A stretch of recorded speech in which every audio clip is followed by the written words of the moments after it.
Not only did they get really big, but because of that giant Pleco and the Cory cats and the other Pleco and the size of these guys, there just was too much waste in the bottom. Now I have a very thin layer of gravel here. It's just barely covering. I'll show you, there's some bare spots. Here you can see a good idea of what I'm talking about right there. Very thin layer of gravel. So it was pretty easy to vacuum, but with all the other stuff in here, the bio load just got too much. So I decided it was time to make a change. And the final straw for me is, I'm gonna show you this, her tail. Do you see her back fin right there? How it looks white and frayed. She's actually missing probably, I'd say about 1/4 inch of the tail on the back. You'll see on this guy, see how his is very fine at the end. Everybody else is healthy, but for whatever reason, well, he's got a little pimple there. A couple of them have little pimples, but the point I'm trying to make is they started to get issues with fungus. And I've had that happen in the past, and 9 times out of 10, it has to do with your bacterial loads. There just was too much. And I have 2 filters running on this. I clean each filter once a month, alternating.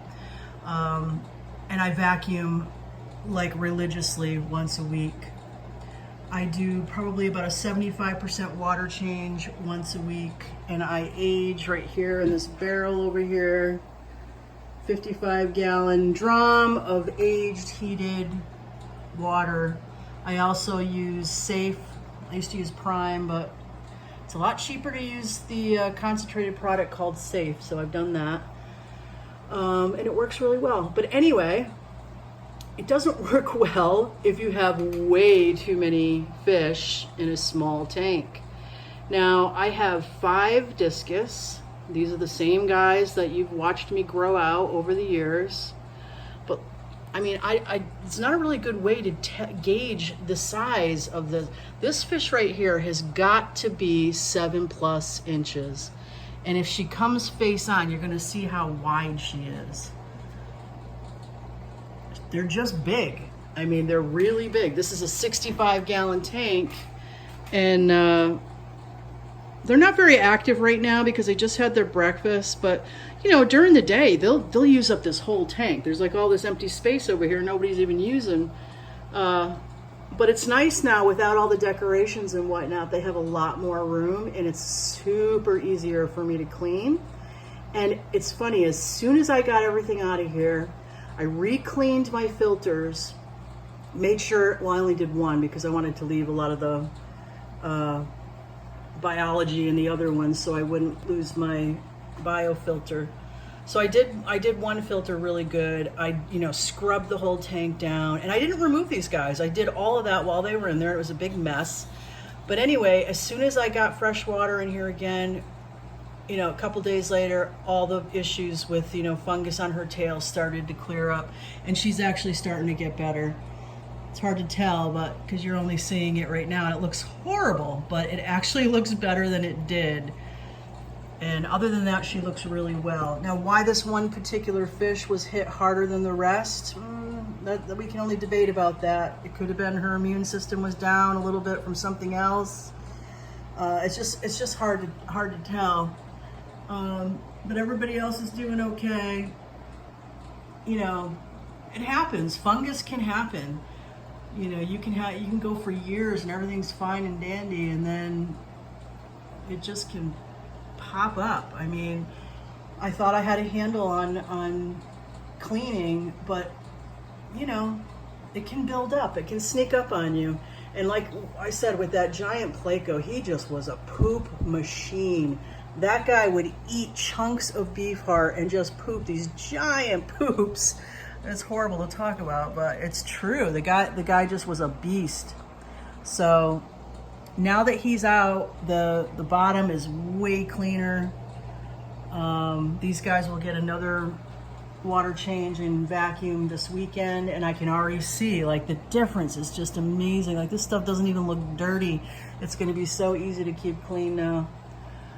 And it's kind of nice. It's kind of nice to change things up. I had the same decorations and everything in here for years, and you get bored. I don't know, I might change my mind again and put something back in because it looks so plain now. I'm not used to that. I really do love a fancy decorated tank. But it's also nice to give myself a break after years of fussing over every little thing and keeping everything super clean. You know, and even then, look what happened. I ended up having a fungus problem again. So let's talk about that for a second. A lot of people have dealt with fungus, and if you're fairly new to the hobby and you start to see little white pimples on your fish's fins, you might start to panic, and your go-to might be, you know, all right, let me go to the boards, let me go online, let me get some expert advice. And a lot of people are going to direct you to medicine right away. And you know, I used to be like that in the beginning too, like, oh my God, I gotta get medicine and treat this right away or my fish are gonna die. That's a natural response. We don't want to lose our fish. These things are expensive and we love them and we put all this work into them. So yeah, you're gonna immediately want to do something fast to fix the problem. In all honesty, after all my years of experience, I'm going to tell you my own opinion, and everybody has their own ways of growing and taking care of discus and its husbandry. But I can only share my own advice and my own experience, and the proof is in the pudding, guys. I mean, here's my fish. I've had them for almost 5 years now, and here they are. You can go back and see the earlier videos and see how small they are and how they are now. Here they are. The proof is in the pudding. Your go-to, if you start to see little pimples on your fish, clean the water. Wipe down the tank, vacuum the bottom, you know, clean your filter if you have to, and do a water change. I'm not saying you have to do water changes every day. Like a lot of people insist with discus that that's a necessity. And if you are growing out discus, it's not a bad idea to do frequent water changes. But that's something that you have to choose as a personal choice, because once you start doing the daily water changes, you really have to stick with it, because you are not going to have a biofiltration with the proper bacteria and enzymes and whatnot that are going to help break down your nitrites and your nitrates and keep everything balanced. What I do is I like to have a good biofiltration. Even when mine were babies, I would only do water changes like every other day or so. I wouldn't do 100%. I would do 50 to 75 every other day or so. And, you know, it's a trade-off, because mine probably could have been way bigger if I had, you know, been a beast with my water changes, but that's not the quality of life I wanted for myself. You know, all respect to people that do that. I mean, the cleaner the water, the happier the fish. That's just the bottom line. You know, that's a ton of work. I've been doing this for years now, and it's a ton of work to do it once a week. I can't imagine having to do it daily. You know, if you can set up a drip system where it's just automatic, that would make more sense to me. But to have to do buckets and hoses and everything once a day, I don't see how you're living anything else in your life is happening. It's like your whole every day is just fish tank. But you know, whatever, more power to you if that's what you want to do. My point is that it can be done with weekly water changes. Some people only do 30% water changes. I was just watching Scuba Steve had a video that I just saw the other day, and he was in a local fish store, and that guy that he took a video of was using a very, you know, old school, very, you know, it was once very common how to care for discus. And some people apparently are still doing that and still believe in that. They want to use the RO water, and they, you know, test their pH constantly and try to keep the pH in a low range, and they want their tannins in the water. You know, and that's, like I said, everybody has their own way of doing stuff. Those methods for me made sense when you're growing out wilds, because you're taking fish right out of the Amazon River, and of course you want to match the pH that they were living in, and you want to try to match the conditions that they're living in as close as possible. With modern discus, you know, most of them, like I said, unless you're buying wilds from the source, from the Amazon River, you're getting tank bred fish, either from the States or shipped over from somewhere else where they were tank bred. And, you know, 9 times out of 10, guess what kind of water they're using? They're using tap water. So these discus are Hans discus, and they were bred and raised in tap water. But yeah, you should check your tap water. You don't want to put them in tap water that's so hard that it's going to cause problems, because that could be problematic. You know, so it depends on your environment. It depends on your situation. And how much work do you want to do? What's your end goal? Do you want to have happy, healthy fish? And do you want to have the least amount of work possible? That was my goal, you know. And I'm sure there are some, you know, discus aficionados out there who would completely disagree with me, and that's okay. But this has worked for me. I have happy, healthy fish.